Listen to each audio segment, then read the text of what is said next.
Do you need help sharing your nonprofit's impact? If so, keep watching. We're going to talk about that today. Let's get into it.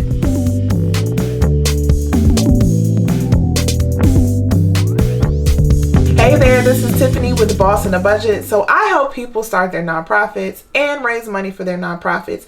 And part of that is being able to convince people of the value that you bring or you can potentially bring to your community. And so a lot of times you got to think about how you can share your impact. So I'm going to break that down, what people really mean when they say share your impact. And I'm also going to give you 3 steps in this video to be able to share your impact and basically share your nonprofit story. So I know that you may be watching this and you may not be a new nonprofit. You may be an established nonprofit, but you're still trying to figure out, how can I share our impact? How can I talk about the good work that we're doing? How do I go about that? What's the process? So I'm just giving you 3 easy steps to start that process. And if you want to talk more about that, or if you need help sharing your impact or figuring out how to measure your impact, you can contact me using the information that I have listed in the description box below. So what do people mean when they say share impact? In the nonprofit space, it just really means, how can you let people know that you're doing some good work that matters to them? I'm going to try to make it as simple as possible, because the word impact does have different meanings and implications in different fields. So I'm also a researcher. And so when we use the word impact in the research field, that has a very specific definition that's used more loosely when you're talking about nonprofits. So I'm really more so talking about those marketing folks, communications folks, fundraising folks, or if you're just a founder and it's just really you, or you're a startup board and you're trying to figure out how to show people that what you're doing really is making a difference. So when I use the word impact in this video, it's just making a difference. How do you do that? How do you start the process to figure out how to share that? So the first step is be clear on what your organizational goals and what your outcomes are. So you have to understand for yourself what you believe will change as a result of the services you're providing. So remember, when you started your nonprofit, or the whole point of your nonprofit is to address a problem, is to address an issue that someone or something is facing in the community that you serve. So you have been set up to solve a problem, which means that what you do or the services you provide is either part of the solution or the main solution. So if you think about the fact that you're even existing is because you are solving a need or addressing a need, then what is the answer to that need? What happens when you put your services in place? What is the result of that? And this doesn't have to be complicated. You don't have to use fancy words. You don't have to put this in a certain format yet. I really want you to just think about, what is the impact of the work that I'm doing? If we do this work successfully, we have our ideal client and we provide the ideal service. What is the ideal result that we're striving for as a result of the work we're doing as a nonprofit? So write those things down. Do you want people to have more money? Do you want people to be housed successfully? Do you want people to be able to be in recovery if you're doing substance use work? Do you want children to be returned back home if you're doing work in the foster care space?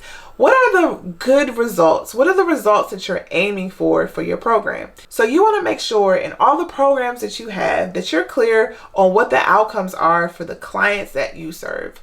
What's the point of it all? And you don't have to just do this for your programs. You can have an overall organizational goal. You can have an overall collaboration goal. Like, as a result of the work that you're doing, you want to be a staple in your community where other organizations seek you out for certain services. That could be a goal as well, and that could be an important organizational outcome for yourself. But for the purpose of this video, I'm just going to stick to the program level to make it as simple as possible. So you have to be clear on what your goal is and what you're trying to accomplish, because that gives you a sense of what does success look like for you. So if you want to be able to communicate whether or not you're having some kind of impact, you got to know, well, what's success and how do you know that you've reached it? Or who are you trying to impact? Who does it matter to and why does it matter? So the first step is identifying your outcomes and your goals. The second thing is you need to collect the information that will help show that you made an impact. So there's a set of activities you can do to collect data that shows how you met your outcomes. So when you've put together outcomes or goals that look like success for your clients, you then have to figure out, well, how do I measure that, right? How do I show that that success happened? So that next step is, what are the sources of data that can show that I reached success? So you got to have some benchmarks in place to say, okay, once I reach this level, that means I'm successful or our program is successful. And then you got to figure out, well, what are the data that's going to supply that information for you? So identify what your data sources are. How are you going to collect information? What kind of information do you want to collect? What do you want to know to show that you reach those outcomes? Typically, when you're collecting data, you can do interviews with folks, you can do focus groups with people, you can take surveys or take down written information, you can do observations. There are a bunch of different activities you can do to gather data. So there's a reason why you're going to collect certain types of data. So quantitative data is just data collected in numbers, and the qualitative data is just the opposite. Those things that aren't numbers, but they speak to why or what happened in your program or in the services you were providing. So there are certain purposes for both, and you want to make sure, in my opinion, that you have both, because your numbers can really tell you whether or not you reached the goal, and it can be black and white, it can be very clear, but a lot of times there's a story under that. So you also want to know, well, what happened to get us there? Or if you didn't reach your benchmark, what happened that caused us not to reach our benchmark? Because it may not be a bad thing. The other reason why you want to collect different types of data is because if you are a nonprofit that wants to show your impact, stories matter. So you actually want to hear from the people that you're serving or the people who work in your program, so you can get those real life stories about how their lives have changed or how their lives are different or what you did or what happened to get you there. And those stories are what you should be using for your fundraising impact letters, for your campaign language, for your thank you letters, all of that. But you need to have a system to collect that information, and it needs to be tied to your outcomes. What are the things that you're trying to accomplish based on the outcomes we talked in step 1? And then step 2, what are the stories under that? What are the stories that help you get to those outcomes? So I could do like plenty of videos just breaking down how to measure outcomes, how to collect data, but I just wanted to combine it in this step so you have a general sense of where to go next. And then finally, you want to think about analyzing the data you have and reporting it out. So in analyzing the data, I just mean you're making sense of it. When you're collecting data, it's in a raw form. That means that it's just what it is, but data are meant to be interpreted. So you have to be able to interpret it for your audience. So you got to know what your audience needs to know, what they care about, so that you can present the data in a way that makes sense to them and in a way that resonates with them. So when you're analyzing your data, you're pulling it together to make sense. And sometimes you want to use your quantitative data and you want to pair that with your qualitative data so you have a full picture of what happened in your program. So you got to be able to, sometimes we call that manipulating the data, and it sounds negative, but it's not. It's just that you're using the data in a way, you're combining with data in certain ways so that it can make sense and so that it tells a story. So it's not just enough to present data back to people, you have to use it to be able to tell a story. So what's the story that you want to craft based on how you analyze your data?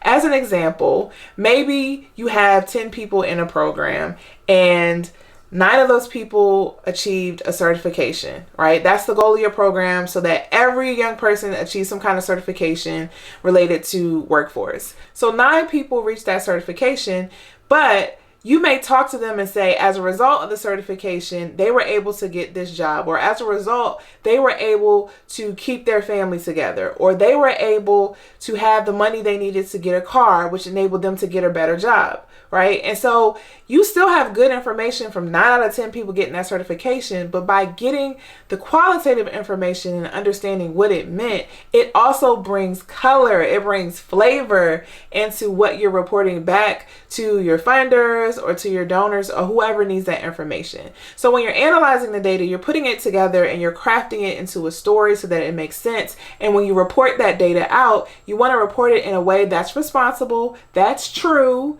and transparent, but in a way that moves people, in a way that mobilizes people. So you can see that as a result of people supporting your program and us all working together to make sure the program exists, this is what we get. This is as a result.